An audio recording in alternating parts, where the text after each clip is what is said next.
A black man checks into Atlanta's most prestigious hotel, only to have his reservation lost, and security called when he refuses to back down. Beaten and thrown into the rain, he's dismissed by staff who see only someone powerless, someone easy to erase.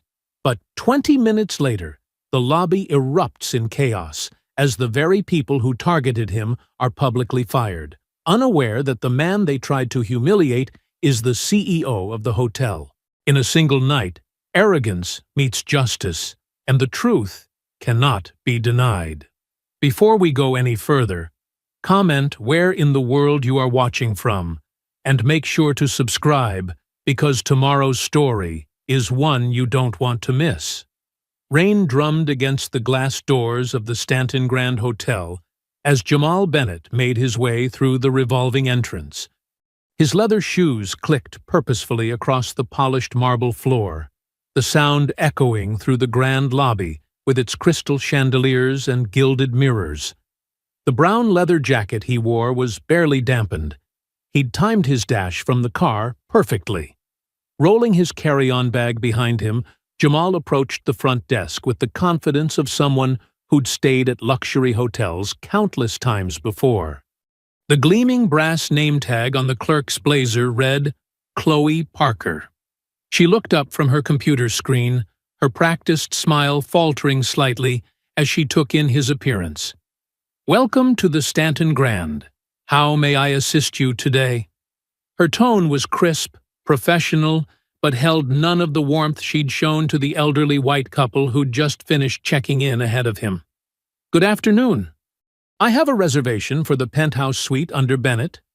Jamal's voice was steady and clear, carrying just enough across the marble expanse to be heard by nearby guests without seeming aggressive. Chloe's fingers moved across her keyboard with exaggerated precision. Her brow furrowed as she stared at the screen. "I'm not seeing anything under that name. Are you certain you have the correct hotel?" From the corner of his eye, Jamal noticed a tall man in an expensive suit watching from near the concierge desk. The night manager's badge identified him as Blake Stevens, and his stance suggested barely contained suspicion. "Yes, I'm certain. Please check again. Jamal Bennett." The reservation was confirmed last week. Jamal maintained his pleasant expression, though he recognized the familiar dance beginning to unfold. Chloe's lips pressed into a thin line. "Sir, I've checked thoroughly. There's nothing here." Jamal reached into his jacket's inner pocket and removed his ID along with a printed copy of his reservation confirmation.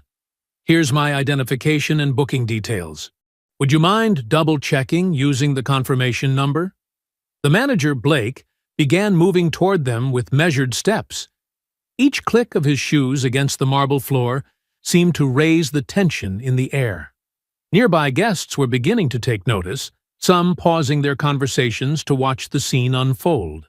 Jamal calmly pulled out a small black notebook and pen from his briefcase.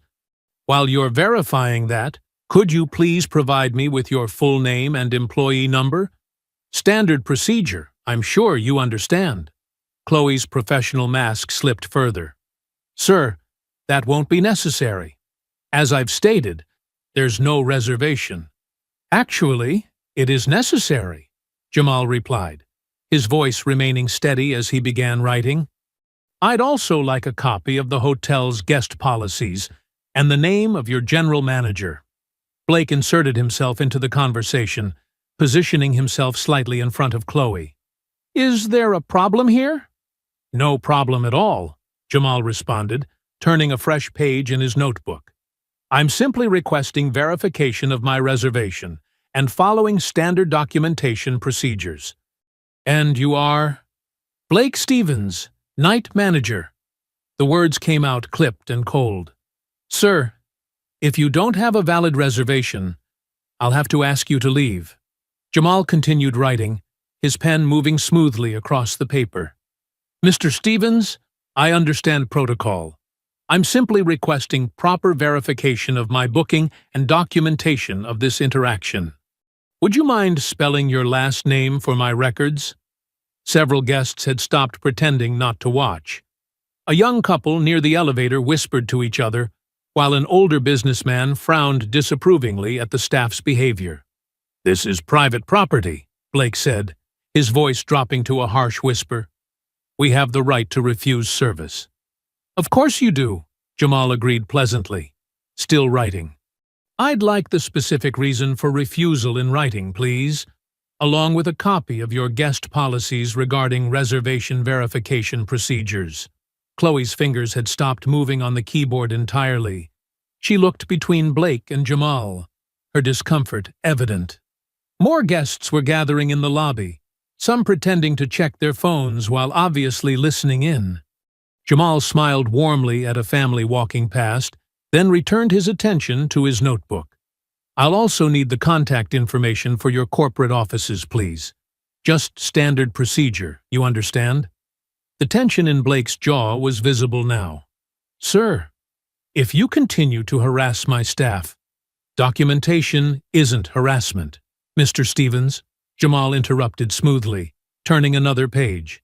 "I'm simply creating a record of our interaction. Now, about those policies."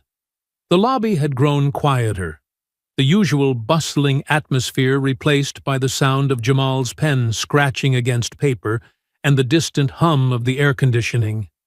Every word, every movement, every micro-expression was being carefully noted in his small black notebook, while the staff's frustration mounted visibly with each passing moment. Chloe's fingers drummed against the polished desk, her professional demeanor cracking further with each passing second. Her eyes darted to Blake, then back to Jamal, who continued making careful notes in his book.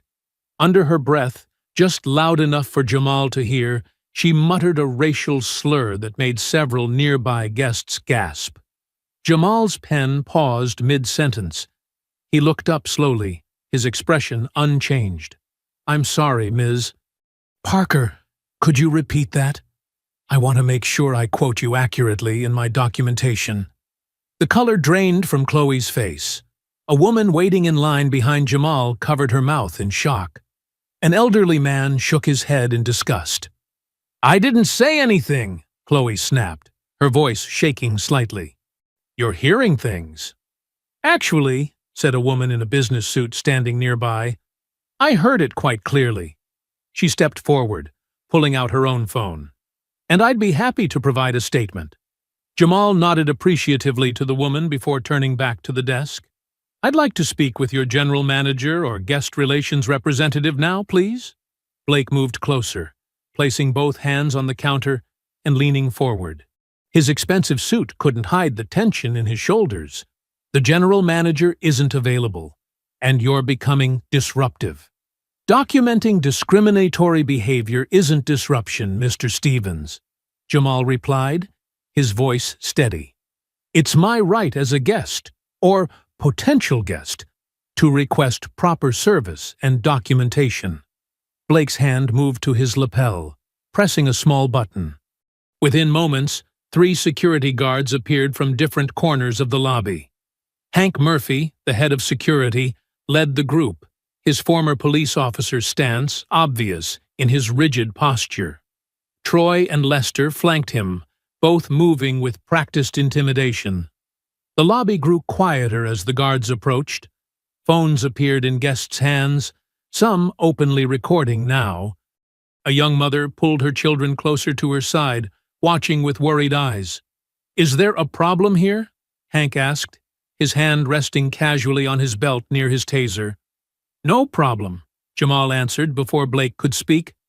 "I'm simply requesting verification of my reservation and proper documentation of this interaction." He turned a fresh page in his notebook. "And you gentlemen are..." Hank's jaw tightened. "Head of Security Murphy. These are Officers Troy and Lester. Sir, if you're not a registered guest, you need to leave." "I'm attempting to verify my registration now," Jamal said calmly, noting down their names. "As I've been explaining to Mr. Stevens and Ms. Parker, I have a confirmed reservation that they seem unable to locate." I'm simply requesting they follow standard procedure to resolve this situation. The security guards positioned themselves in a wall beside Jamal, their presence impossible to ignore. Troy shifted his weight, making his heavy boots squeak against the marble floor. Lester crossed his arms, his security badge catching the light from the chandeliers above. Once again, Jamal continued, his voice carrying clearly across the now silent lobby, I'm requesting that you double-check my reservation under Bennett, Jamal Bennett. I'm also requesting written documentation of any reason for service refusal, along with copies of relevant guest policies. Blake and Chloe exchanged looks, their mockery barely concealed. Chloe's lips curled into a smirk as she deliberately pushed her keyboard away. Sir, as we've stated, there's nothing here for you. The crowd in the lobby had grown. Business travelers paused with their luggage, phones discreetly recording. Hotel staff hovered at the edges of the scene, some looking uncomfortable, others watching with obvious concern. Mr. Murphy, Jamal said, addressing the head of security while continuing to write, I'd like to confirm that you're aware I'm simply requesting standard customer service and documentation. Nothing more, nothing less. Hank shifted his stance, moving slightly closer. Sir, when hotel staff asks you to leave, I understand property rights, Jamal interrupted smoothly. I also understand discrimination laws. Now, would you mind spelling your last name for my records? The tension in the lobby was palpable. A bellhop dropped a bag, the thud echoing through the space like a thunderclap. Someone's child asked, too loudly, Mommy, why are those men being mean to that guy? Blake's face had turned an interesting shade of red. This is your final warning. Leave now, or what, Mr. Stevens? Jamal asked, his pen never stopping its steady documentation. Please, be specific. I want to quote you accurately. More phones appeared among the gathered crowd. A businessman in an expensive suit stepped forward, clearly about to intervene. The security guards adjusted their positions, creating an even tighter wall around Jamal, who continued writing in his notebook with deliberate calm. I'm still waiting for verification of my reservation, Jamal said clearly, his voice carrying to every corner of the hushed lobby. And I'm still requesting fair, documented service. That's all. The tension in the lobby crackled like static before a storm. Hank Murphy's boots squeaked against the marble floor as he took another step toward Jamal. Troy and Lester moved in sync, creating a triangle around their target. The crowd held its collective breath, phones raised high, capturing every moment. Last chance, Hank growled, his hand now gripping his belt. Put the notebook away and leave. Jamal kept writing, his pen steady despite the growing threat. I'm documenting your names and actions, gentlemen. Please maintain a professional distance. A vein pulsed in Hank's temple. Without warning, he lunged forward, shoving Jamal hard in the chest. The notebook slipped from Jamal's hands, skidding across the polished floor.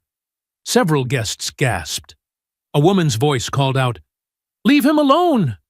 "Don't make this worse than it needs to be," Jamal said, raising his hands in a peaceful gesture. "We can handle this properly." Hank grabbed Jamal's left arm, twisting it behind his back. The brown leather of Jamal's jacket creaked under the strain. Troy moved in from the right, reaching for Jamal's other arm. But Jamal wasn't helpless. As Troy grabbed him, Jamal planted his feet and drove his elbow back, catching Troy square in the chest. The guard stumbled backward, arms windmilling, and crashed into an elegant side table. Crystal champagne flutes exploded across the floor like delicate bombs. The sound of shattering glass echoed through the lobby. "Stop resisting!" Hank shouted, tightening his grip. Lester charged in, his fist driving deep into Jamal's stomach. The punch knocked the wind from Jamal's lungs. He doubled over, gasping, but refused to go down. Blake's voice cut through the chaos. Get him out! Any means necessary. He's trespassing and violent. More guests were filming now. An older woman in pearls shouted, "This is disgusting! Stop this at once!" A businessman stepped forward to intervene, but Chloe blocked his path, spreading her arms. "Sir, please stay back," she said, her voice sickly sweet. "Security has this under control." Hank wrapped his arm around Jamal's throat, trying to force him down. Jamal struggled to breathe, but kept his feet. His expensive watch caught the light as he grabbed Hank's arm, trying to relieve the pressure. Troy had recovered and rejoined the fight, landing a punch to Jamal's ribs. The crack of impact made several onlookers cry out in protest. A child started crying somewhere in the crowd. "You're making a mistake," Jamal managed to say, his voice strained but clear. Lester's response was another punch, this one catching Jamal's mouth. Blood sprayed across the white marble floor. A tooth skittered away like a dropped pearl. "Look at the cameras!" a woman shouted, waving her phone. "We're all recording this." Blake stepped forward, straightening his tie. "This man is trespassing and became violent when asked to leave. Security is following protocol." A teenage girl's voice cut through the chaos. "That's a lie. He was just writing in his notebook." Hank tightened his chokehold. Jamal's face was turning red, but his eyes never left Blake's face. Even now, being beaten and choked, something in his expression made Blake step back. The crowd parted, a mix of horror and outrage on their faces. Phones followed Jamal's journey, recording every grunt, every drop of blood, every scuff mark left on the floor. "You won't get away with this," someone called out. Chloe's laugh was sharp and nervous. "He's the one who'll be in trouble. Did you see him attack our security?" But the crowd had seen everything. They'd seen the notebook, the calm requests, the first shove. Their phones had captured it all. Jamal's feet found purchase on the floor one last time. Despite the blood, despite the chokehold, despite the pain clearly written across his face, he managed to stand straight. His torn jacket hung from his shoulders like battle damage, but his dignity remained intact. "Remember this moment," he said, his voice carrying across the lobby. Blood stained his teeth, but his words were clear. Lightning flashed across the sky as he turned away from the hotel, limping toward the payphone he could see glowing at the corner. Each step sent fresh waves of pain through his body, but he refused to show weakness. His shoes squelched with water, his clothes hung heavy and wet, but his spine remained straight. The payphone stood like a beacon in the rain, promising connection, promising revenge. Jamal's fingers trembled as he reached for it, blood and rain dripping from his split lip onto the metal surface. The rain drummed against the payphone booth as Jamal's trembling fingers dialed the familiar number. Blood from his split lip dripped onto the keypad, mixing with rainwater. His ribs screamed in protest as he leaned against the scratched plastic wall, waiting for the connection. "Valerie Kim speaking," came the crisp, professional voice. "It's time," Jamal said, his words slightly slurred from his swollen lip. "Are we ready?" There was a brief pause, then the sound of papers shuffling. "All documents are signed and filed. The acquisition was completed an hour ago. You officially own the parent company and all its properties, including the Stanton Grand." Her voice hardened. "What happened? You sound injured." "They showed their true colors," Jamal replied, touching his split lip gingerly. "Send the team. Now. Already dispatching them. The lawyers are 5 minutes out. Our security detail is closer." Valerie's typing echoed through the line. "Should I call medical?" "No time. Just get them here." Jamal hung up, stepping back into the downpour. He used the reflection in a nearby store window to assess the damage. His face was a mess of blood and bruises, his expensive suit ruined. The brown leather jacket, a gift from his mother, hung in tatters. Using rainwater and his handkerchief, he cleaned his face as best he could, straightened his tie, and smoothed back his wet hair. Two black SUVs screeched around the corner, followed by a sleek town car. They pulled up to the curb where Jamal waited, their headlights cutting through the rain. Professional security personnel emerged first, all wearing dark suits and earpieces, a stark contrast to the thugs inside. Marcus, the head of Jamal's new security team, approached with an umbrella. "Sir, are you all right?" His eyes narrowed at Jamal's injuries. "I'm fine," Jamal said, standing straighter despite the pain. "Let's finish this." The town car's door opened, and 3 lawyers stepped out, carrying leather briefcases. They flanked Jamal as he marched toward the hotel entrance, a formation of justice approaching its target. Through the revolving doors, Jamal strode into the lobby he'd been dragged from minutes before. Guests gasped at his return, phones rising again to record. Blake and Chloe stood frozen behind the desk, their smug expressions melting into confusion at the sight of the professional entourage. Hank moved to intercept them, hand reaching for his baton. "I thought we told you." Marcus stepped forward, his security team spreading out. "Touch him, and you'll be charged with assault." His voice was ice-cold, professional. "Stand down." Blake found his voice, though it quivered slightly. "This is private property. You can't just—" "Actually," Jamal's lead lawyer interrupted, opening his briefcase. "This property now belongs to Mr. Bennett." He produced a stack of documents. "As of 45 minutes ago, Mr. Bennett is the majority owner of Stanton Hotels International and all its subsidiaries, including this establishment." The lobby fell silent. Chloe's phone slipped from her fingers, clattering on the marble desk. Blake's face drained of color.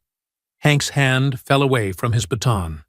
Jamal stepped forward, his voice carrying across the stunned crowd. "Blake Stevens, Chloe Parker, Henry Murphy, Troy Davidson, and Lester Williams, you are all terminated for cause, effective immediately."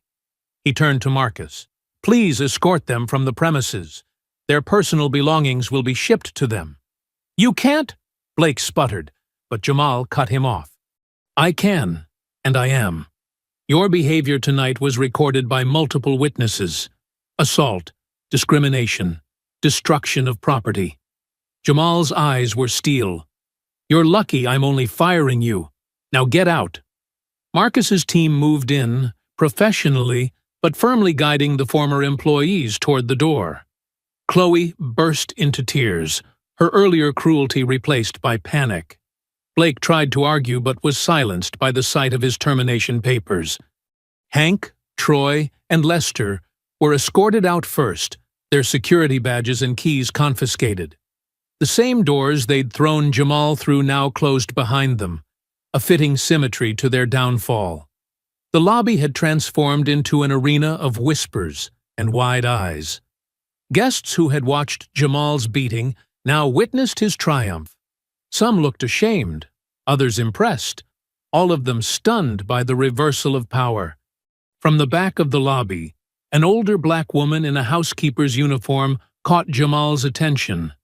Marcy Johnson had worked at the Stanton Grand for 30 years, enduring countless indignities in silence.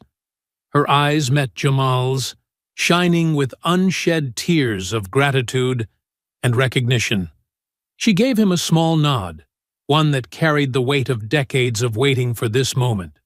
Blake, the last to be escorted out, turned at the revolving door. "You'll regret this," he spat. "You don't know who you're dealing with." Jamal stood at the center of his lobby, blood still drying on his lip, rain still dripping from his torn jacket. But his voice was steady, powerful. "No, Blake, you didn't know who you were dealing with. That was your mistake."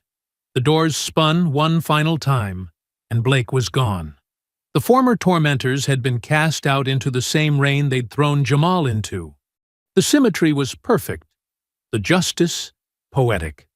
Guests and staff remained frozen, watching Jamal, their new owner, still bearing the wounds of their complicity or silence. Marcy stepped forward slightly, her presence a quiet reminder of all those who had suffered before this moment of reckoning. Morning sunlight streamed through the Stanton Grand's towering windows, casting long shadows across the marble lobby. The usual morning bustle had been replaced by clusters of whispering staff members, their phones displaying viral videos of last night's events. "Did you see how they beat him?" a young valet whispered, showing his screen to a bellhop. "And then he came back as the owner." The footage had exploded overnight. Local news vans lined the street outside, their satellite dishes reaching skyward like metal trees. Inside, housekeepers paused their duties to watch coverage on the lobby's mounted TVs. Luxury hotel scandal. New owner beaten. Returns to fire racist staff scrolled across the bottom of the screen. Social media buzzed with hashtags Stanton Grand Reckoning and Justice Served trending locally. Marcy Johnson stood at her cleaning cart, watching the coverage with a mix of hope and anxiety. 30 years of witnessed abuse played through her mind as she straightened her uniform. Down the hall, Carlos Ramirez adjusted his bellhop cap, remembering every slur and forgotten tip from the guests Blake had favored. The elevator dinged, and Jamal emerged, his injuries from the night before more visible in daylight. A purple bruise colored his jaw, his split lip slightly swollen. He'd changed into a fresh suit, but carried his torn brown leather jacket over one arm, a reminder of what had happened. Valerie Kim walked beside him, tablet in hand, already working. The press wants statements, social media's exploding, and the old staff's lawyer called. They're threatening wrongful termination suits. "Let them try," Jamal replied, scanning the lobby. His eyes found Marcy first, then Carlos. "Those two. I want to speak with them." Marcy approached cautiously, decades of conditioning making her hesitant despite the changes. Carlos joined them, standing straighter than usual. "Mr. Bennett," Marcy began, her voice soft but steady. "I've been here 30 years. What I saw them do to you?" She shook her head. "It wasn't the first time, not even close." "Tell me," Jamal said, gesturing toward a quiet corner of the lobby. For the next hour, Marcy and Carlos shared their stories. Marcy described the lost paychecks for black staff, the scheduling errors that kept minorities from prime shifts, the sexual harassment complaints that disappeared from HR files. Blake had a system, Carlos explained, his hands clenching. Rich white guests got the red carpet. Anyone else got accidentally overcharged, rooms suddenly unavailable, belongings going missing. Valerie documented everything, her fingers flying across her tablet. Jamal listened, his expression growing darker with each revelation. "Show me the records," he finally said. Marcy glanced around nervously. "Some things. I kept copies, just in case, hidden in the supply closet. I know where they stash the real payroll books," Carlos added. "Behind a loose panel in the basement. Been watching them for months." Jamal stood. "Marcy, effective immediately. You're our new director of staff relations. Carlos, you're head of security. We're going to need your knowledge."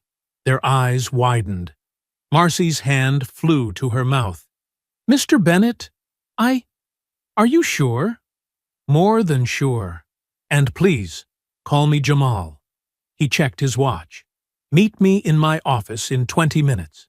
Bring everything you've got." As they dispersed, movement caught Jamal's eye. Through the front windows, he spotted Blake, Chloe, and the former security team huddled near a news van. Blake was gesturing angrily, Chloe crying for the cameras, playing victim. "They're not finished," Valerie warned, following his gaze. "Neither are we," Jamal replied. Upstairs in his office, formerly Blake's sanctuary of discrimination, Jamal cleared the desk of its previous occupants' belongings. Photos of Blake with various wealthy guests went into a box, along with a Confederate flag paperweight that made Jamal's jaw clench. Marcy arrived first, carrying a worn shoebox full of carefully dated notes and photographs. "Been keeping these since '95, she explained, laying out faded papers. "Every incident, every slur, every accident that wasn't really an accident." Carlos appeared next, struggling under the weight of 3 ledger books. "Found these behind that panel. 2 sets of books, one for the inspectors, one for real. Different pay rates based on race, if you can believe it." Valerie began scanning documents immediately, creating digital copies. "This is decades of evidence. Systematic discrimination, wage theft, harassment." She looked up at Jamal. "They're going to fight back hard when this comes out." "Let them," Jamal said, examining a particularly damning payroll entry. "The truth doesn't hide forever." They worked through the morning, piecing together years of injustice. Each document told a story. Christmas bonuses that never reached minority staff, guest complaints suspiciously targeting certain employees, maintenance requests from black guests mysteriously delayed. "Look at this," Carlos said, pointing to a series of notations. "They even tracked which guests fit the Stanton image." Their words, not mine. Marcy nodded grimly. "Had a code system, too. Category A guests got upgrades. Category C got lost reservations." She met Jamal's eyes. Guess which category meant what? The sun climbed higher outside as they worked, casting their shadow of justice across decades of darkness. In the lobby below, staff whispered about changes already visible. Marcy in professional clothes instead of her uniform, Carlos directing security instead of carrying bags. A new day had dawned at the Stanton Grand, and with it, the promise of long-overdue change. Twilight settled over Atlanta as a black Mercedes pulled up to the Piedmont Club, its tinted windows reflecting the warm glow of gas lamps. Chester Rawlins stepped out, his silver hair immaculate, Italian leather shoes clicking against cobblestones. The doorman nodded deferentially, recognizing the man who'd been a fixture of Atlanta's elite for 4 decades. Inside, the private dining room smelled of aged leather and Cuban cigars. The Whisper Circle, 12 of Atlanta's most influential businessmen, sat around a mahogany table, their faces illuminated by crystal chandeliers. Ice clinked in tumblers of bourbon as Chester took his seat at the head of the table. "Gentlemen," Chester began, his voice carrying the smooth authority of old money, "we have a situation at the Stanton Grand." He loosened his tie slightly, the only visible sign of his fury. "Some upstart thinks he can waltz in and change the natural order of things." Felix Morrison, Chester's right-hand man, distributed tablets showing the viral videos of Jamal's confrontation and triumphant return. The men watched, their expressions darkening. "This Bennett character," Chester continued, "bought the hotel through shell companies, slipped right past our radar." He took a measured sip of bourbon. "Now he's firing good people, our people, and promoting the help above their station." William Blackwood, a media mogul, cleared his throat. "My stations can spin this, paint him as an aggressive outsider, maybe suggest some criminal connections." He smiled thinly. "Amazing what selective editing can do." "Already handled," Felix interjected, tapping his tablet. "I've got edited footage ready to go. Shows Bennett attacking security unprovoked, makes him look unhinged." The screen displayed carefully cropped clips, removing the guard's initial assault. Chester nodded approvingly. "Good, but we need more pressure. Richard, your construction unions. I want picket lines by morning. Marcus, your restaurants need to cancel their contracts with the hotel kitchen." The men scribbled notes, decades of backroom dealings making this familiar territory. They'd crushed other outsiders before, maintaining their grip on Atlanta's business community through a careful balance of public pressure and private threats. "What about legal angles?" asked James Patterson, senior partner at the city's largest law firm. "We could file harassment suits on behalf of the fired employees, tie him up in court, drain his resources." Chester's eyes glinted. "Do it. And make sure Judge Thompson gets the cases. He owes me several favors." He turned to Felix. "I want everything on Bennett. Where he came from, who he knows, what skeletons he's hiding. Everyone has something to hide." Felix pulled out a preliminary report. "Already started, sir. He grew up poor in South Atlanta, worked his way through college, built a tech company, sold it for millions. Clean record, but—" He smiled coldly. "We'll find something. Everyone's got dirt. It's just a matter of how deep we need to dig." The room hummed with malicious energy as plans took shape. Harold Winston, who owned half the city's commercial real estate, proposed calling in loans on any business connected to Bennett. Thomas Green, head of the Chamber of Commerce, suggested a whisper campaign questioning the hotel's safety under new management. "Remember," Chester said, refilling glasses, "we're not just protecting the Stanton. This is about precedent. If Bennett succeeds, others will follow. Our way of life depends on maintaining proper boundaries." Murmurs of agreement circled the table.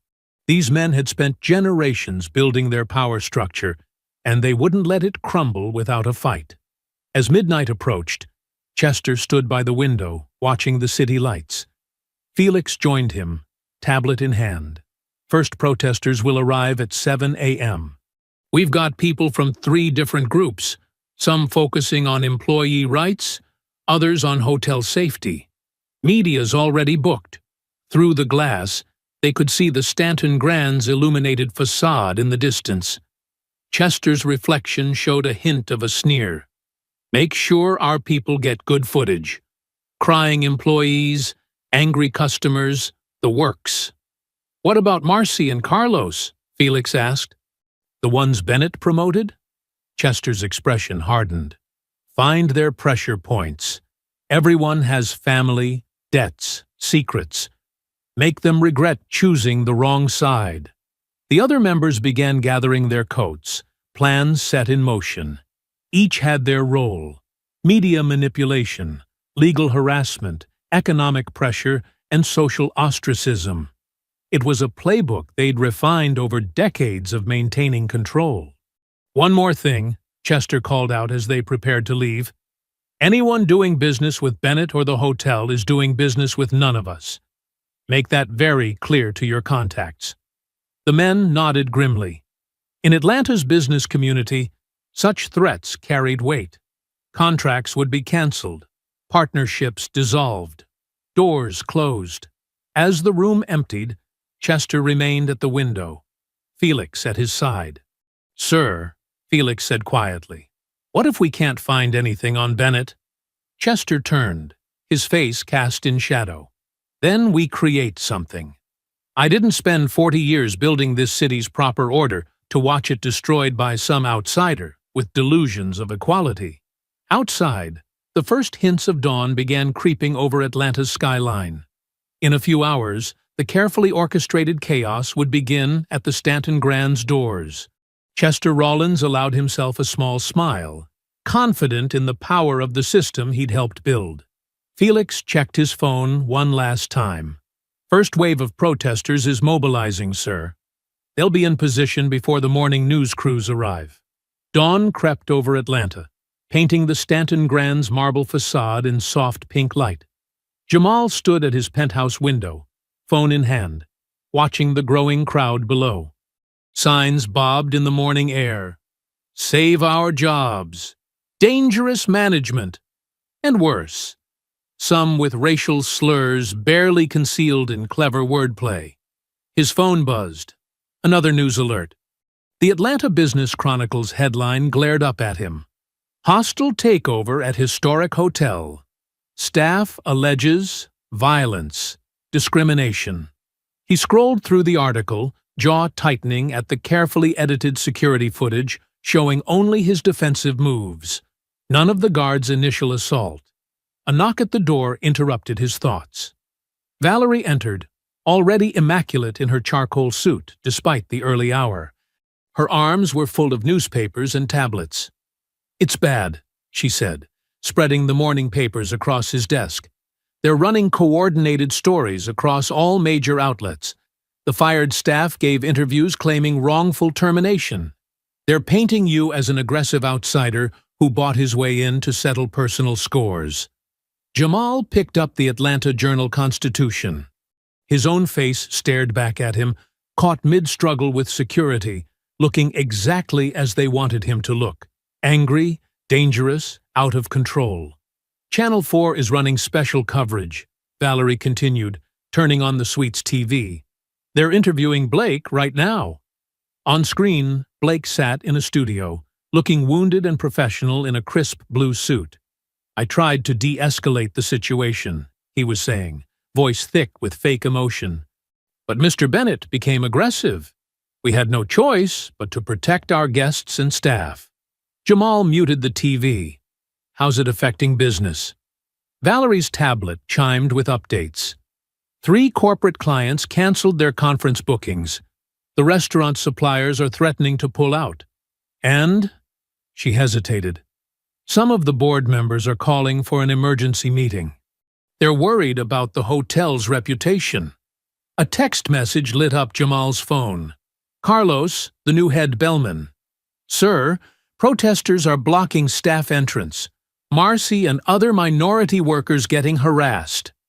Get security to escort our people in through the garage," Jamal ordered, already moving toward the door. "And call legal. I want to know who's funding these protesters." They rode the elevator down to the lobby, where the morning shift was trying to maintain normalcy despite the chaos outside. Through the revolving doors, news vans lined the street, their satellite dishes reaching toward the brightening sky. The hotel's restaurant was half empty, regular breakfast customers apparently scared away by the crowd. A few guests huddled over coffee, watching the protests through the windows with uncertain expressions. "Board meeting in 30 minutes, Valerie reminded him, checking her watch. "They've called in remotely from their offices, probably afraid to cross the picket line." Jamal straightened his tie, squaring his shoulders. "Pull up our revenue projections, staff satisfaction surveys from the last 5 years, and any documentation of complaints under the old management. They want to talk numbers? Let's talk numbers." They headed to the conference room, passing the front desk where new staff worked diligently, trying to ignore the chants from outside. A young black receptionist looked up nervously as they passed. Jamal gave her an encouraging nod. The conference room's screen flickered to life, showing 12 faces in their separate windows. The hotel's board of directors. Most wore carefully neutral expressions, but a few couldn't hide their hostility. Mr. Bennett, Douglas Wheeler, the board chairman, began without preamble. "We're deeply concerned about recent events. The hotel's reputation is finally matching reality," Jamal interrupted smoothly. "I've spent my first day uncovering systematic discrimination, wage theft, and abuse. Would you like to see the numbers?" Valerie projected spreadsheets showing years of discrepancies in pay between white and minority staff, documented incidents of harassment swept under the rug, and guest complaints that mysteriously vanished when they involved certain preferred customers. "This is inflammatory," protested Margaret Whitmore, her pearls gleaming through the video feed. "We've always maintained the highest standards." "Of oppression," Jamal finished, "but that's changing. Now, if you'll excuse me, I need to ensure our staff can safely enter their workplace." He stood, but Wheeler's voice cut through. "Mr. Bennett, if you continue this crusade, we may need to reevaluate your position." "Reevaluate all you want," Jamal replied calmly. "I own controlling interest. You can't remove me without cause, and I have documentation of every decision." Leaving the board members sputtering, he headed for his office. Marcy was waiting outside, her usual confident posture slightly wilted. "Mr. Bennet," she said quietly, glancing around. "Got a minute?" Inside his office, Marcy pulled a worn leather ledger from her bag. "Been keeping records for 20 years, she explained, opening it to reveal neat columns of dates, incidents, and names. Wage theft, discrimination, times they made us work off the clock. Got more hidden away, too. Photos, security footage they thought they deleted, letters from fired workers." Jamal leafed through the pages, each one a carefully documented testament to years of abuse. "This is exactly what we need, Marcy. Why didn't you come forward before?" She gave him a knowing look. Who would have listened? But now... She patted the ledger. "Now, maybe someone will hear us." Through the window, they could still hear the protesters, but their chants seemed less threatening now. Jamal carefully closed the ledger, this small book of secrets that might help turn the tide. The basement of the Stanton Grand Hotel felt like stepping into another era. Jamal led the way down the narrow concrete stairs, his phone's flashlight beam cutting through decades of dust. Behind him, Marcy clutched her ledger close, while Carlos and Valerie followed with their own lights. "Watch that third step," Marcy warned, her voice echoing slightly. "It's been loose since I started here 20 years ago." The air grew thicker as they descended, heavy with the musty smell of old paper and forgotten secrets. At the bottom, a maze of metal shelving stretched into the shadows, packed with boxes, files, and equipment from every decade of the hotel's history. "The old records should be in Section D," Marcy said, pointing left. "That's where they kept everything before computers. Mr. Harrison, he was manager back in the 90s. He was paranoid about keeping paper copies." They split up, each taking a row. Jamal's leather shoes left prints in the dust as he moved between shelves, examining faded labels. The beam of his light caught something, a box marked Personnel, Confidential, 1985-1995. "Over here," he called. The others gathered around as he lifted the lid. Inside, hundreds of personnel files lay in neat rows, many marked with red stamps. "Terminated," or "Special handling required." Valerie pulled out a stack, her face grim in the artificial light. "Look at these termination reasons. Attitude problems, guest complaints, failure to maintain standards, but only in files for minority staff." Carlos whistled softly, opening another box. "Check this out." He held up a yellowed envelope, thick with cash. More envelopes filled the box, each dated and labeled with initials. "Hush money?" "Keep looking," Jamal urged, moving deeper into the archive. His light swept across old furniture, broken luggage, and finally, a massive metal file cabinet, its surface scarred but solid. A heavy padlock secured the drawers. "That's it," Marcy breathed. "The special cabinet. Only managers had access. They'd go down here late at night sometimes, when they thought no one was watching." Carlos examined the lock. "It's electronic, probably from the early 2000s. Should be a keypad hidden somewhere." His fingers found a small panel that slid aside, revealing numbered buttons. "Any ideas on the code?" Marcy flipped through her ledger. "Try 1928. That's when the hotel opened." "Nothing." "Wait," Valerie said. "The old security system used the hotel's tax ID number. Maybe—" She punched in 6 digits. The lock clicked open. Inside, the drawers were packed with more envelopes, but also photographs, written statements, and small notebooks filled with dates and dollar amounts. Jamal picked up one notebook, its pages covered in neat handwriting, detailing payments to police, judges, and city officials. "This goes way beyond discrimination," Valerie murmured, photographing pages with her phone. "This is systematic corruption." A distant rumble made them all look up. "Just the subway," Carlos assured them. "But there's something else we should check. Follow me." He led them through a narrow passage to a small room, humming with old computer equipment. Dust-covered servers lined the walls, their status lights still blinking after all these years. "The old security system," Carlos explained. "They upgraded the cameras upstairs, but never bothered to clear these drives. Everything's still here, every hallway, every office, every backroom conversation they thought was private." Valerie's eyes lit up. "How far back?" "At least 5 years, maybe more." Carlos tapped a few keys on an ancient keyboard. Screens flickered to life, showing timestamp after timestamp of archived footage. "We'll need to take these," Jamal decided.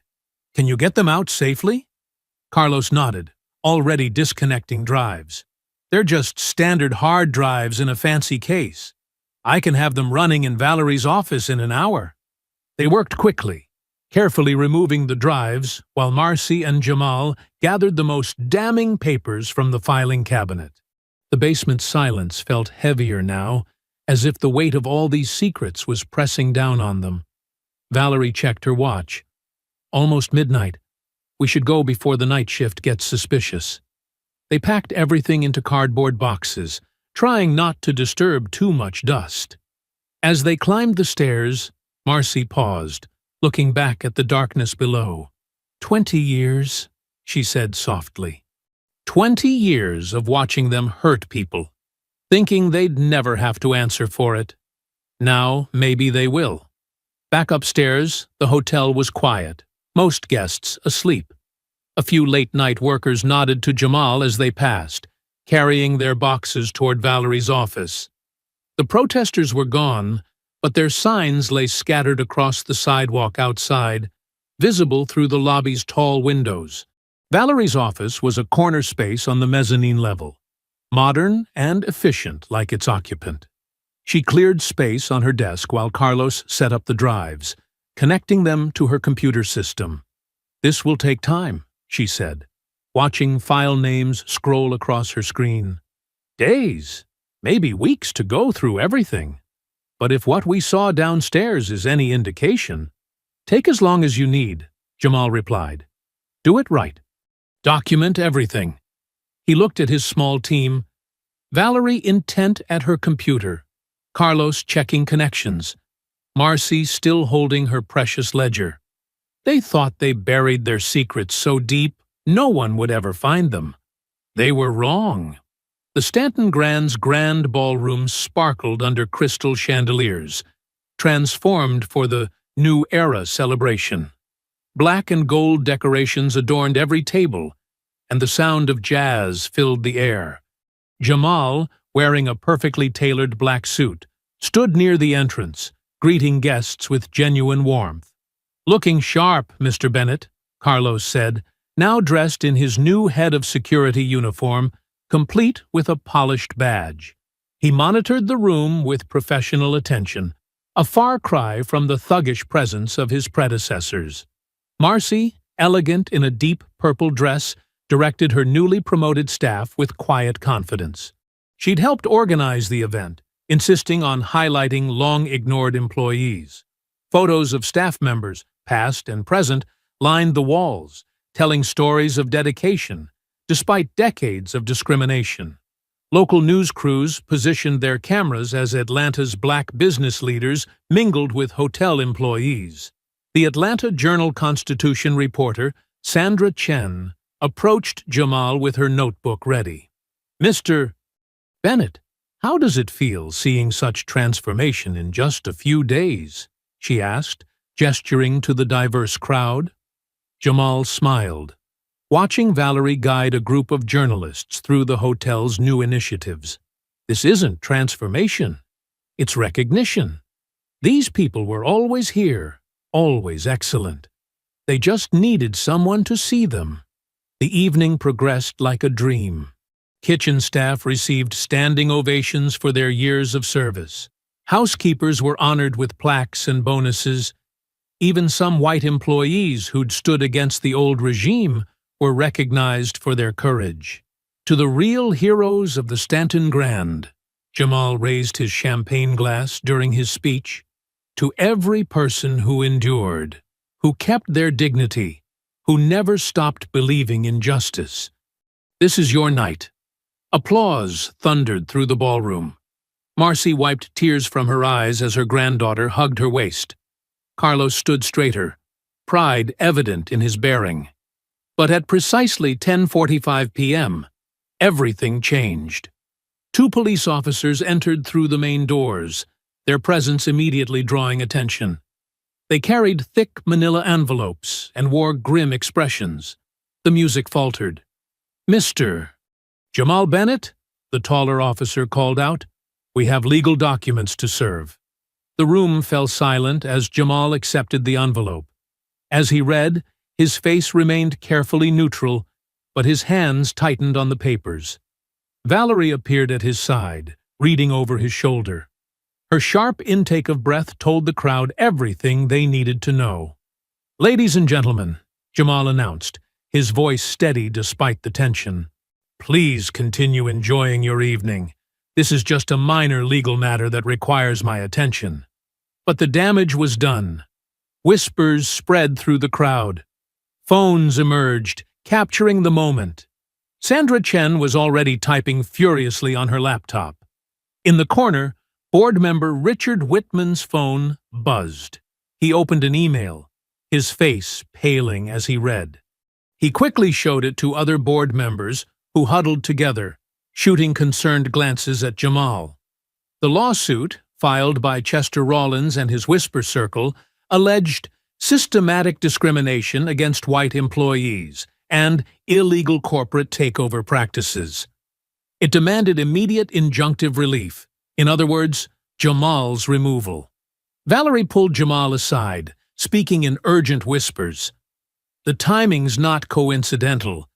They waited until we were most visible, most vulnerable." "Mr. Bennett?" Richard Whitman approached, his face ashen. "The board requires an emergency meeting. Now." The ballroom's celebration dissolved into chaos. Guests began leaving in groups, phones pressed to their ears. News crews repositioned for better angles of the drama. Marcy gathered her staff close, trying to maintain calm. In the boardroom, the atmosphere was thick with tension. Board members passed around printed copies of an anonymous letter, allegedly showing Jamal had bribed city officials to fast-track his takeover. The letterhead was perfect, the signatures convincing. "This is obviously fake," Jamal stated firmly. "Part of their smear campaign." "We can't take that chance," Whitman replied. "The publicity alone could destroy us. The board has voted. You're suspended pending full investigation." Jamal stood, straightening his jacket. "You're playing right into their hands." "Security will escort you out," another board member said softly, unable to meet Jamal's eyes. "Please don't make this harder than it needs to be." The walk through the hotel felt endless. Interim security guards, hastily hired by the board, flanked Jamal as he moved toward his penthouse to collect his things. Staff members watched from doorways and behind desks, many crying quietly. Carlos had been ordered to stand down, his promotion already reversed. He stood at attention, jaw clenched, as Jamal passed. Marcy pressed her hands together, a prayer or perhaps a gesture of helplessness. In the penthouse, Jamal packed quickly, his movements mechanical. Through the floor-to-ceiling windows, he could see news vans arriving, their lights creating a carnival atmosphere in the street below. "Your car is waiting in the garage," one of the guards said, almost apologetically. Jamal took one last look at the room, at the view of Atlanta he'd fought so hard to claim. Then, surrounded by strangers wearing security uniforms, he walked toward the service elevator, his footsteps echoing in the sudden, terrible silence. The porch light cast a warm glow as Jamal's car pulled into his mother's driveway. The modest one-story house, with its well-tended flower beds and white trim, stood peaceful against the darkening sky. Jamal sat in the driver's seat for a moment, gathering strength before grabbing his small suitcase from the passenger seat. His mother, Margaret Bennett, opened the front door before he reached it. She wore a floral housecoat and had her silver hair wrapped in a silk scarf. Her eyes took in his exhausted posture, the slight limp from his earlier beating, and the defeat written across his face. "Baby," she said softly, opening her arms. Jamal stepped into her embrace, letting his suitcase thump onto the porch. He towered over her small frame, but somehow she made him feel like a child again. Safe, protected, understood. "Come on in," she said, picking up his suitcase before he could stop her. "I've got dinner keeping warm." The house smelled like childhood. Cornbread and collard greens, with something sweet baking in the oven. Jamal followed his mother through the familiar living room, past photographs marking decades of family history. There he was at 5 years old, grinning with missing front teeth. His high school graduation, college, his first corporate job. "Sit," Margaret commanded, pointing to the kitchen table. She'd already set 2 places with her good plates, the ones with tiny blue flowers around the edges. "You need to eat something." Jamal sank into the wooden chair, his body aching. "Mama, you didn't have to." "Hush now," she interrupted, bringing over a plate piled with comfort food. A mother knows when her child needs taking care of. They ate in companionable silence for a few minutes. Margaret watched her son pick at his food, noting how his hands trembled slightly. Finally, she set down her fork. "I saw the news," she said quietly. "Those people at that hotel, they're just like the ones your daddy and I dealt with back in the day. Think they can beat us down, make us give up." Jamal pushed a piece of cornbread around his plate. "It's different now, Mama. They're smarter about it. No white hoods or burning crosses, just lawyers and fake evidence and media manipulation." "Same devil, different suit," Margaret replied firmly. "But you listen to me, Jamal Bennett. You remember what you told me when you were 12 years old? After those boys at school tried to make you eat dirt?" Jamal's lips twitched in a small smile. "I remember." "Tell me again," she insisted. "I said I'd never beg anybody to treat me like a human being," Jamal recited. "That I'd rather stand alone than kneel to bullies." Margaret reached across the table and squeezed his hand. "That's my boy. And look at you now, CEO, owner of companies, changing lives. Those people at the hotel, they're scared of you. That's why they're fighting so dirty."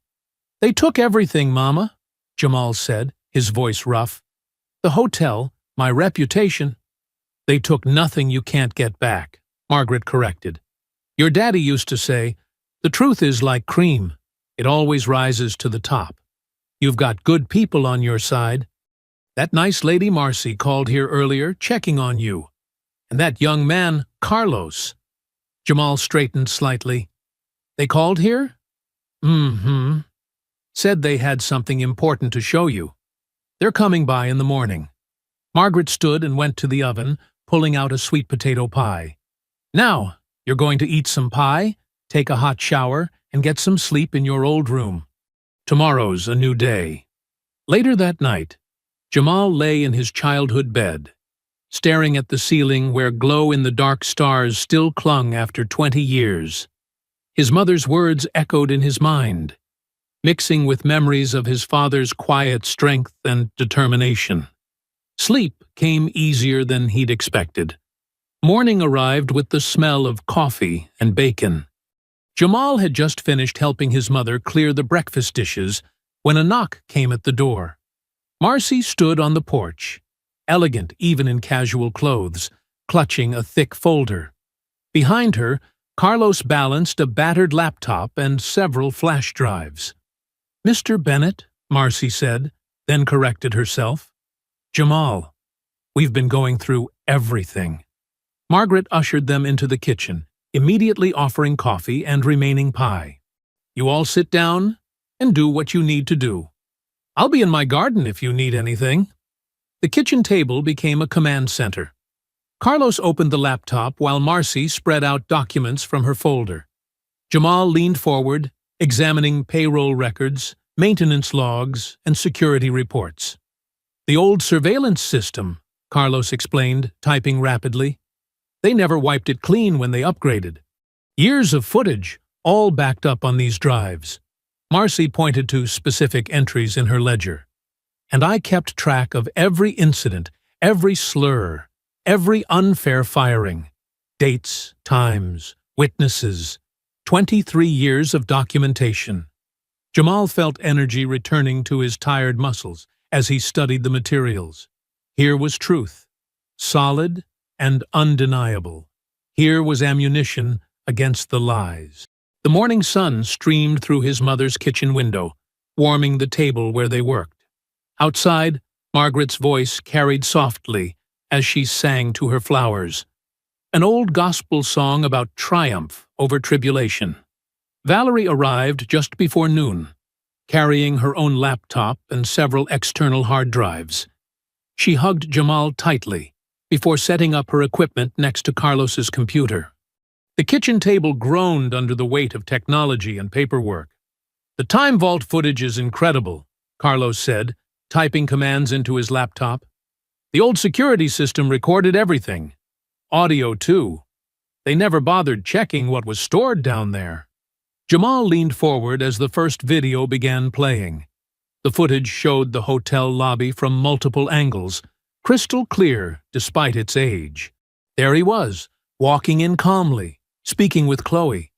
But now they could hear everything. "Look at this," Valerie said, pointing to the screen. "Before you even approached the desk." She turned up the volume. In the footage, Blake stood behind Chloe, sneering. "Heads up, one of them coming in. You know what to do." Chloe nodded, her pleasant smile already fixed in place. "No reservation found, right? Even if there is one?"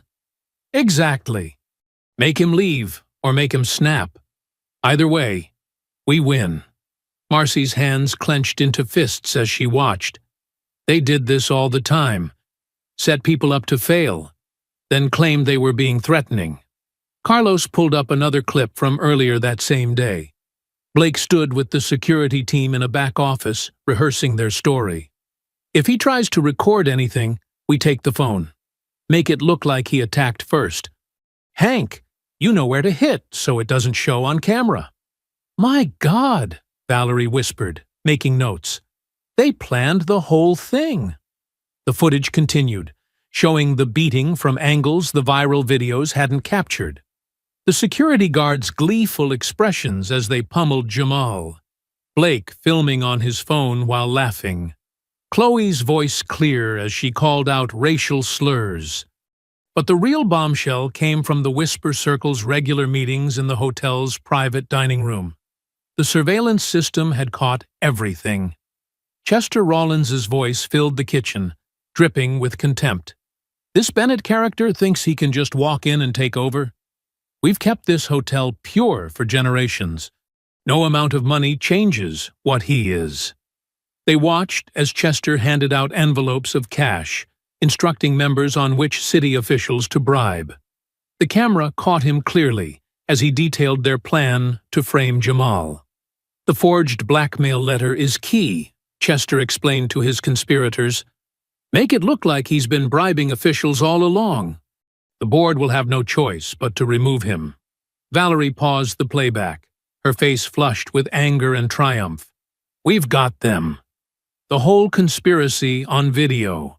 Proof of systematic discrimination, assault, bribery, fraud." "Wait," Carlos said, clicking through more files. "There's something else." He pulled up footage from just last week, showing Chester's assistant alone in the private dining room, practicing signatures and typing on a laptop. "Look, this is him creating the fake blackmail letter. We can prove it never came from you." Jamal stood up and paced the kitchen, energy coursing through him. "How many years of footage do we have?" "At least 5 years of continuous recording," Carlos replied. "Plus scattered older clips going back almost 15 years. Marcy's records match up perfectly with what we're seeing." Marcy spread out her ledgers, pointing to specific entries. "Every incident, every slur, every unfair firing. I wrote it all down. Dates, times, witnesses. The footage confirms everything. Valerie was already making calls on her cell phone. "Sarah, it's Valerie Kim. I need an urgent meeting with your DOJ team." "Yes, today, if possible. We have extensive evidence of civil rights violations, conspiracy, and financial crimes at the Stanton Grand Hotel." She listened for a moment, then covered the phone. "They can meet us in 2 hours. We need to organize this footage. Make it presentable." "I'll start downloading everything to secure drives," Carlos said, fingers flying over his keyboard. "Multiple copies, backed up to cloud storage too. They can't bury this." Jamal nodded, his mind racing with strategy. "Valerie, call our PR team too. We need to plan the rollout carefully.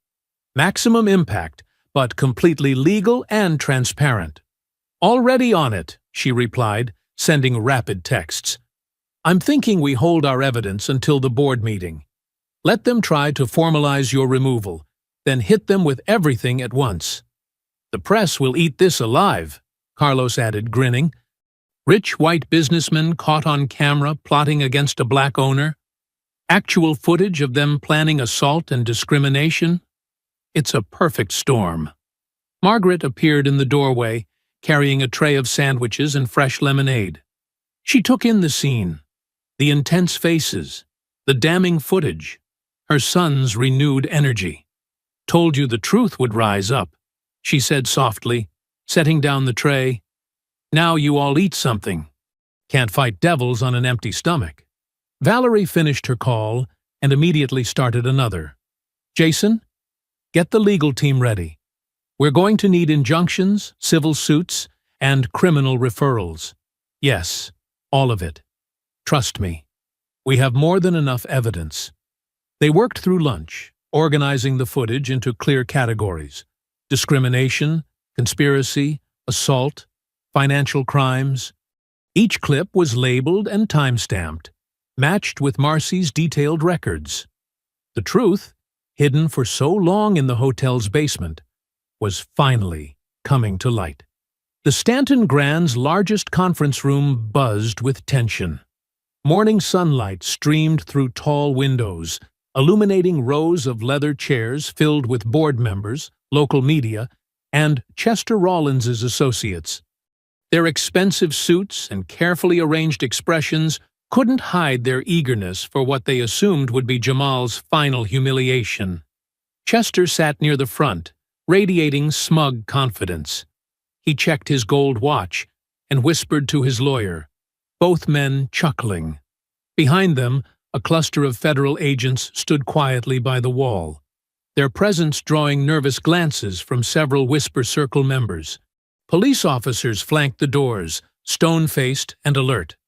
Local news cameras whirred, their red lights blinking as reporters whispered into microphones, setting the scene for their viewers. Board Chairman William Hayes cleared his throat. "This emergency session will come to order. We're here to address serious allegations against Mr. Jamal Bennett and formalize." The double doors swung open. Jamal strode in, wearing his signature brown leather jacket, now perfectly restored.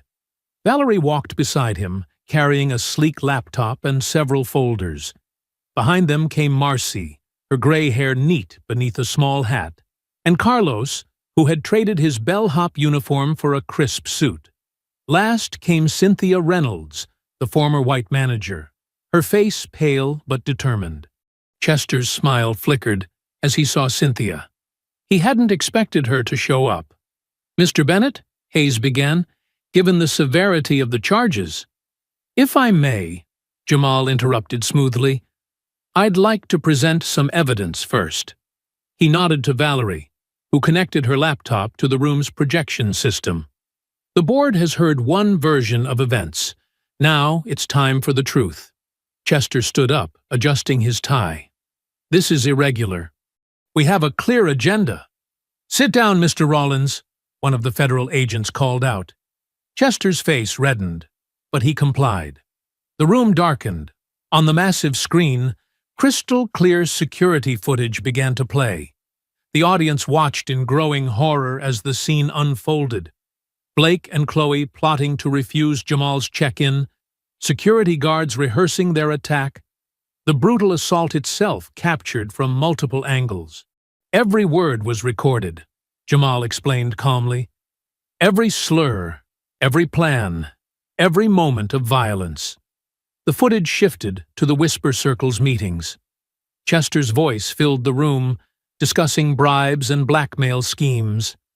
The camera caught him clearly handling envelopes of cash, instructing associates on which officials to target. Several board members shifted uncomfortably. A reporter gasped. Chester's lawyer frantically scribbled notes. But that's not all, Jamal continued. We have years of footage, systematic discrimination, wage theft, assault, all documented. Valerie clicked through clip after clip, each more damning than the last.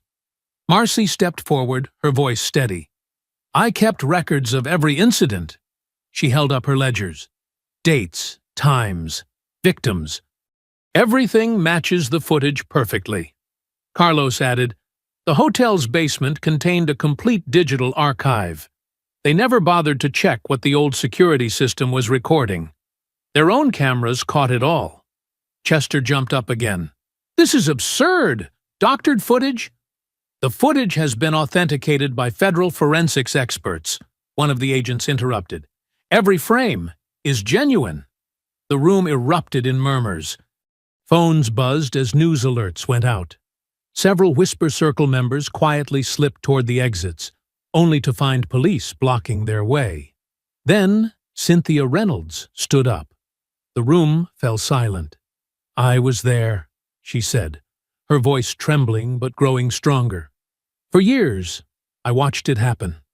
The discrimination, the violence, the cover-ups. I stayed quiet to protect my job, and I'll regret that forever. She turned to face Chester. But I saw you plan it all. In that private dining room you thought was so secure. The meetings where you plotted to frame Jamal, where you forged that blackmail letter. Chester's face went from red to white. You're lying. We have footage of your assistant creating the forged document, Valerie said, pulling up the video.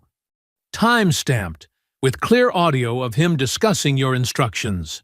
The federal agents moved forward, their badges glinting. Chester Rawlins, the lead agent announced. You're under arrest for conspiracy, civil rights violations, and multiple counts of financial fraud. As agents began handcuffing Chester and several other Whisper Circle members, the board sat in stunned silence. Chairman Hayes looked physically ill. Reporters were practically climbing over each other to get better shots of the arrests. Mr. Bennett, Hayes managed finally. We had no idea. You could have asked, Jamal replied simply. You could have listened to your staff. You could have looked past your own assumptions. He gestured to Marcy and Carlos. These people tried to tell you for years.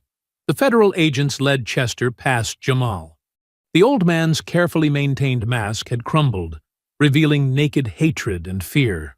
You'll regret this, he spat. No, Jamal said quietly. You already do. More agents entered the room, carrying boxes and evidence bags. They began collecting devices and documents from the arrested Whisper Circle members as reporters called out questions and cameras flashed. The afternoon sun bathed Atlanta's skyline in golden light as news helicopters circled the Stanton Grand Hotel. On every street corner, newspaper vendors called out the breaking headlines, Hotel Empire's Racist Conspiracy Exposed, and Whisper Circle Silenced. Justice at Stanton Grand. Inside the hotel's executive office, Jamal sat behind his restored desk, watching the coverage unfold on multiple screens. Footage of Chester Rawlins and his associates being led away in handcuffs played on repeat. Local stations aired clips from the security videos, shocking viewers with the raw evidence of discrimination and violence. Valerie entered, carrying a stack of newspapers. The board's statement just went public, she said, handing him the top paper. They're falling over themselves to apologize. Jamal scanned the front page. The board's mea culpa was prominently featured, along with their unanimous vote to reinstate him as CEO with expanded authority over hotel operations, hiring practices, and policy implementation. They had no choice, Marcy commented from her seat by the window. She'd changed into a smart business suit, befitting her new role as Director of Staff Relations. The evidence was too overwhelming to ignore. Carlos knocked and entered, now wearing the sleek black uniform of Head of Security. "Mr. Bennett, the police just confirmed. Blake and Chloe are in custody. They're facing multiple charges, including civil rights violations and filing false police reports." "What about Hank and his crew?" Jamal asked. "All three have been charged with assault," Carlos replied. "The Security Industry Association has already revoked their licenses. They won't work in hospitality again." Cynthia arrived next, carrying a thick binder labeled Whistleblower Protection Protocols. Her hands still trembled slightly, but her voice was steady. "The legal team approved all our new reporting procedures. We're ready to implement them immediately." Jamal stood, gathering his team around the large conference table. "Let's review the announcement for this evening. Everything needs to be perfect." They spent the next hour fine-tuning the details of Jamal's major policy changes. The new equity initiatives would ensure fair hiring practices and promotion opportunities. The diversity training program would be mandatory for all staff, with regular refresher courses. Most importantly, the Marcy Johnson Scholarship Fund would provide educational support for employees' children. "I still can't believe you named it after me," Marcy said softly, touching the fund's proposal document. "Who better?" Jamal smiled. "You kept those records all those years, never losing hope that someday someone would listen." A knock interrupted them. A young staff member entered, looking nervous but excited. "Sir, the lobby is filling up. Press is here, and community leaders are arriving." Jamal checked his watch. Time to make it official. He straightened his jacket and headed for the elevator, his team falling in step behind him. The lobby had been transformed. Gone were the stuffy old portraits of previous owners, replaced by a diverse array of artwork celebrating Atlanta's rich cultural heritage. Staff members, wearing new uniforms designed without the old colonial styling, moved confidently through the crowd. Television cameras tracked Jamal's descent down the grand staircase. Reporters called out questions, but he waited until he reached the podium that had been set up near the front desk, the same spot where he'd been assaulted just days before. "Good evening," he began, his voice carrying clearly through the packed lobby. "Today marks more than just a change in leadership at the Stanton Grand. It represents a fundamental shift in how we define luxury and service." He gestured to his team, who stood proudly behind him. These individuals showed extraordinary courage in the face of systemic injustice. They refused to be silenced. Their testimony and evidence didn't just expose corruption. It proved that change is possible when we stand together. Jamal outlined the new policies. Each announcement met with applause. When he revealed the scholarship fund, Marcy dabbed at her eyes with a handkerchief as the crowd gave her a standing ovation. "The old guard believed they owned more than this building," Jamal continued. "They thought they owned the right to determine who belongs here. Today, we reclaim this space for everyone who was ever made to feel unwelcome, who was ever told they didn't deserve to be here." Cameras flashed as he held up the new hotel charter, with its explicit protections for staff and guests. "The Stanton Grand will stand as a beacon of justice and dignity for all. This is not just a hotel. It's a promise that the days of whispered discrimination and hidden violence are over." In the crowd, several former employees who had suffered under the old regime openly wept. Community leaders nodded in approval. Even some of the board members, still shaken by the day's revelations, appeared moved by the transformation they witnessed. Carlos leaned over to Marcy and whispered, "Look at their faces. They never thought they'd see this day. "None of us did," she replied softly. "But we never stopped hoping." The lobby erupted in another round of applause as Jamal prepared to take questions from the press. The evening sun streamed through the grand windows, illuminating the space where darkness had once ruled, now filled with the light of justice, long delayed, but finally delivered. A gentle morning light filtered through the Stanton Grand's towering windows, casting warm patterns across the newly polished marble floors. The lobby hummed with activity, but it was different now, a natural, comfortable energy that made everyone feel welcome. Jamal stood near the concierge desk, observing the scene with quiet satisfaction. A black family checked in without hesitation or suspicious glances.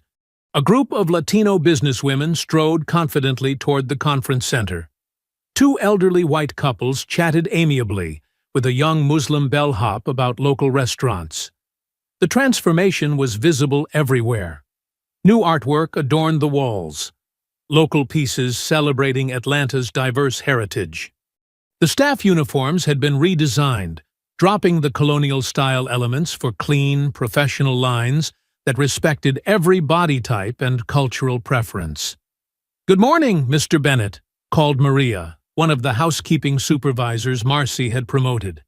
She pushed her cart with pride, her name tag prominently displayed, no longer forced to remain invisible. "Morning, Maria. How's your son doing with those college applications?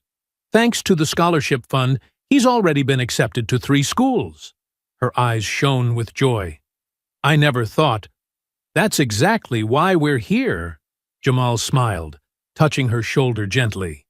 The front desk area, once a site of humiliation, now operated with transparent efficiency. Carlos had installed new security cameras with clear sight lines, ensuring every interaction was documented. The guest rights policy was prominently displayed in multiple languages. Jamal noticed an elderly woman struggling with her rolling suitcase near the entrance. Without hesitation, he walked over, his brown leather jacket, now a symbol of his victory, catching the morning light. "May I help you with that, ma'am?" he offered, already reaching for the handle. The woman, who reminded him of his mother, beamed. "Oh, thank you, young man. These wheels aren't what they used to be." "Neither was this hotel," Jamal replied with a gentle laugh. "But we fixed that too." As he helped her to the check-in desk, he caught sight of the new portrait wall. Where stern-faced old owners once glowered, now hung photographs of current staff members. Marcy's dignified smile shone from the center, flanked by Carlos's confident stance and Cynthia's determined gaze. Each photo told a story of resilience and change. "Mr. Bennett!" Carlos called out, approaching with a group of tourism officials. "The committee wanted to see our new security protocols in action." Jamal handed the elderly guest's luggage to a bellhop, ensuring she was comfortable before turning to the officials. "Perfect timing. We're particularly proud of our transparency initiatives." As he led the tour, showing off the new public monitoring stations and explaining the anti-discrimination safeguards, staff members went about their duties with newfound confidence. No one flinched when supervisors approached. No one lowered their voice to avoid attention. Near the grand staircase, Cynthia was conducting a training session with new hires. "Remember," she said clearly, "every guest complaint is logged and reviewed. No exceptions, no matter who's involved." The morning grew busier as a conference group arrived. Jamal watched with satisfaction as his team handled the surge flawlessly. Marcy appeared at his side, her new blazer marking her executive status. "Time for the staff photo," she reminded him. "Everyone's gathering in the garden courtyard." The courtyard, once reserved for exclusive events, now hosted regular community gatherings. Staff members assembled, naturally mixing across departments and positions. Carlos adjusted his security chief's badge. Cynthia straightened her whistleblower committee pin. "Look at this family we've built," Marcy whispered as they arranged themselves for the photo. The photographer, A local artist who documented the civil rights movement captured the moment. Genuine smiles, proud postures, and the unmistakable look of people who knew their worth. After the photo, Jamal found himself alone for a moment in the lobby, watching the ebb and flow of humanity through his hotel. The marble still gleamed, the chandeliers still sparkled, but now they illuminated truth instead of hiding lies. A small figure suddenly darted across the lobby. Little Maya, Marcy's 6-year-old granddaughter, wrapped her arms around Jamal's legs. "Uncle Jamal!" she exclaimed, a title she'd given him days after the victory. "Grandma says you made it so everyone can be happy here." Jamal knelt down to her level, seeing in her bright eyes the future they'd fought for. "Your grandma made it happen too. We all did, together." Maya hugged him properly now, her small arms fierce with love. "I'm gonna work here someday," she declared. "Just like Grandma. And you'll start at the top," Jamal promised, "not the bottom like she had to." The lobby's natural light seemed to grow warmer, embracing them all in its glow. Where darkness had once ruled, where violence had once erupted, where discrimination had once seemed permanent, now stood a testament to the power of refusing to back down. I hope you enjoyed that story. Please share it with your friends and subscribe so that you do not miss out on the next one. In the meantime, I have handpicked 2 stories for you that I think you will enjoy. Have a great day.